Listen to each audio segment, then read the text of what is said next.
Welcome to our channel. Today we how to transfer assets into Frontify DAM uploads, beginner guide step by step clearly.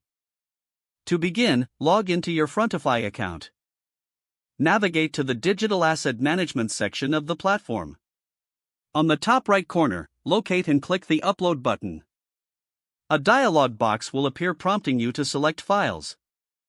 You can either drag and drop your assets into this box or click to browse your computer. Select the files you want to upload and click Open.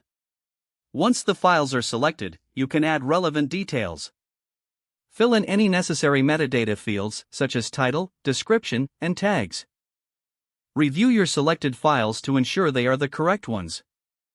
If you need to upload additional assets, repeat the selection process. When you're ready, click the Upload button in the dialog box. The upload process will begin, and you can monitor its progress. After the assets finish uploading, they will appear in your DAM library. You can now organize your assets using folders or collections. To do this, select the assets you want to move. Click on the Move to option to choose a destination folder. Confirm your action, and your assets will be organized accordingly.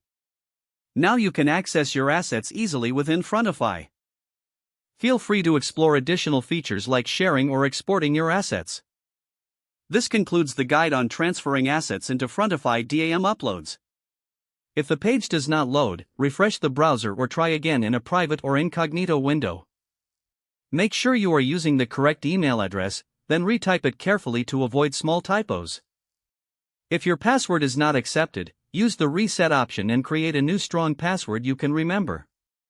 Check your spam folder for verification or security emails, then complete any requested confirmation steps. Enable two-factor authentication if available to improve account security and reduce unauthorized access risk. After signing in, review your profile details so your contact information and settings are accurate and current.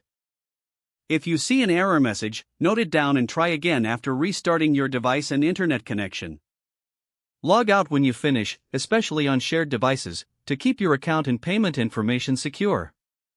If the page does not load, refresh the browser or try again in a private or incognito window. Don't forget to like this video and subscribe to our channel for more step-by-step tech guides.